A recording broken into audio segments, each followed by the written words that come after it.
Dear students, आज हम बात करेंगे locomotion and skeleton in vertebrates के बारे में। अगर इन वर्टिब्रेट्स के बारे में हम स्टडी करें तो इनमें लोकोमोशन के लिए स्केलेटल मसल्स पाए जाते हैं और इसके साथ साथ जो दूसरी चीज़ है इनमें वो स्केलेटन होता है दैट हेल्प्स इन लोकोमोशन। सबसे पहला जो वर्टिब्रेट है वो फिशेस हैं। अगर स्विमिंग के हवाले से बात करें तो स्विमिंग जो है वाटर में प्रेजेंट्स डिफरेंट प्रॉब्लम्स हैं फ्राम वॉकिंग से भी लैंड के ऊपर और इसी तरीके से flying in air like bird यानी परिंदों की तरह उड़ने से मुख्तलिफ प्रॉब्लम है। रीज़न क्या है? जैसा कि देखें ज़मीन के ऊपर तो ग्राउंड मुकम्मल सपोर्ट प्रोवाइड करती है, जबकि वाटर में और इसके साथ साथ एयर में सपोर्ट के लिए साइल मौजूद नहीं है।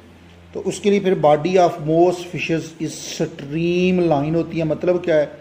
दरमियान से मोटी होंगी, being taper at both ends, इसके दोनों सिरे नोकीले होते हैं। इसकी मेन रीज़न क्या है ऐसा होने की? ताकि उनके ऊपर से बॉडी से रेडिली वाटर फ्लो कर सके, फ्रिक्शन या ड्रैगिंग फोर्स बिल्कुल मम हो जाए। इसके बाद दूसरी अडाप्टेशन जो इसमें बनती है अपार्ट फ्राम फिन्स, किसके? फिन्स के अलावा कोई दूसरी स्ट्रक्चर इससे बॉडी से नहीं निकलती। तो इसका मतलब ये हुआ कि जब कोई दूसरी स्ट्रक्चर भी बॉडी से नहीं निकलती अपार्ट फ्राम स्टेम के अपार्ट फ्राम फिन्स के अलावा, तो इसलिए फ्रिक्शन कम होगी और जितनी बॉडी स्ट्रीमलाइन ज़्यादा होगी उतनी ही फिश जो है फास्टर मूव करेगी। तीसरी अडाप्टेशन जो इसके अंदर आती है बॉडी को मॉइस्ट रखने के लिए ताकि फ्रिक्शन कम हो सके। इसमें दो चीज़ें पाई जाती है, एक डर्मल डेंटिकल्स पाई जाती है कार्टिलेजिनस फिशेस में और बोनी फिशेस में स्केल पाई जाती है। ये बॉडी को मॉइस्ट रखती हैं ताकि फ्रिक्शन को कम किया जा सके, ऑयल ग्लैंड सेक्रीट कर सके। और इसके साथ तीसरी अडाप्टेशन जो है मूविंग के लिए वाटर में फिन्स पाए जाते हैं। फिन्स दो किस्म के हैं, जो ऊपर वाली तरफ पाया जाता है डार्सल है, जो नीचे वाली तरफ पाया जाता है वेंट्रल फिन होता है। ये दोनों अनपेड, चूँकि सिंगल नहीं अनपेड होते हैं, जबकि पेक्टोरल ये कंधे वाले मकाम पे और पेल्विक ये कूले वाले मकाम पे दो फिन्स होते हैं। ये पेड फिन कहलाते हैं। ये टेल फिन के साथ मिलके ये स्टीयरिंग का काम करते हैं, जबकि जो अनपेड फिन है उनका काम बेसिकली जो है वो स्टेबलाइज करना है। चौथी और लास्ट अडाप्टेशन जो फिशेस में पाई जाती है वो बॉयंसी के लिए इनमें एक स्पेशल स्ट्रक्चर है जिसका नाम स्विम ब्लैडर है, वो पाई जाती है। और ये स्विम ब्लैडर की मदद से जो है इसकी बॉडी के अंदर तैरने में मदद मिलती है। और इसके बाद नेक्स्ट है लोकोमोशन इन एम्फीबियंस के मतलब है। अगर इनके बारे में हम बात करें तो इनका जनरल बॉडी प्लान भी वही फिश वाला है एम्फीबियन का।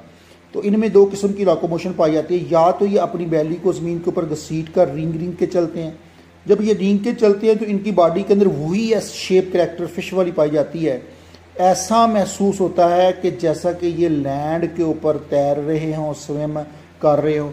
और इनकी जो लेग्स हैं वो बामुश्किल उस वक़्त टच करती हैं व्हेन मूविंग डेलिबरेटली, जब अपनी मर्ज़ी से मूव करते हैं। लेकिन अगर हम ऑन दी अदर हैंड बात करें तो फ्यू रेस अप, चंद एक ऐसे भी हैं जो अपनी बॉडी को टांगों पे रेस कर सकते हैं, लेकिन उनमें टांगे मूवेबल लिवर के तौर पे इस्तेमाल होंगी। इसके बाद अगर हम लोकोमोशन की बात करें, जंपिंग और हॉपिंग है, स्विमिंग एंड हॉपिंग है, तो ये जो फ्रॉग हैं इसका ऑर्डर इनूरा होता है। इनका पूरा स्केलेटल और मस्कुलर सिस्टम इस तरीके से मॉडिफाई है, स्पेशलाइज्ड है, ख़ास तौर पे फॉर दी पक्यूलर, ख़ास तौर पे स्विमिंग के लिए और जंपिंग मेथड ऑफ लोकोमोशन है। अब इसके लिए ये अपने दोनों बाजुओं को, पिछले आर्म को इस्तेमाल करते हैं ताकि बॉडी को आगे प्रोपल किया जा सके। और इसके बाद फ्रॉग और टोड के बारे में ये टॉप होप भी करते हैं लैंड के ऊपर। क्यों? क्योंकि इसके दोनों हाइंड लिम्ब स्ट्रॉन्ग होते हैं। इसके बाद लोकोमोशन रेप्टाइल है। अब लाइफस्टाइल रेप्टाइल का ज़ाहिर करता है कि इसकी काफ़ी अडाप्टेशन है लोकोमोशन के लिए। और इनमें अगर हम स्टडी करें तो कहते हैं they have better than amphibian की निस्बत है, क्योंकि इनका स्केलेटन ज़रा बेहतर है। और क्या, इसलिए इनमें वॉकिंग भी होती है, रनिंग भी होती है। और इनका जो रेप्टेलियन स्केलेटन है वो बेस्ड ऑन वन इनहेरिटेड, यानी इन्होंने भी अपने स्केलेटन को एम्फीबियन से इनहेरिट किया हुआ है।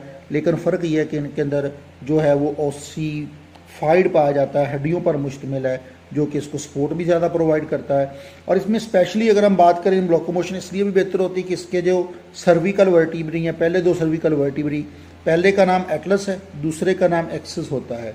इनमें बहुत ज़्यादा मूवमेंट होती है हेड की, इसलिए ये अपने हेड को राइट तरफ घुमा सकते हैं, लेफ़्ट साइड की तरफ घुमा सकते हैं। और एक्सिस का तो स्पेसिफिक काम ही रोटेशनल मूवमेंट है। और इसके बाद अगर हम बात करें जैसा कि स्नेक वगैरह है, उसकी जो रिब्स होती हैं वो बेली स्केल के साथ मिली होती हैं ताकि लोकोमोशन में मददगार साबित हो सके।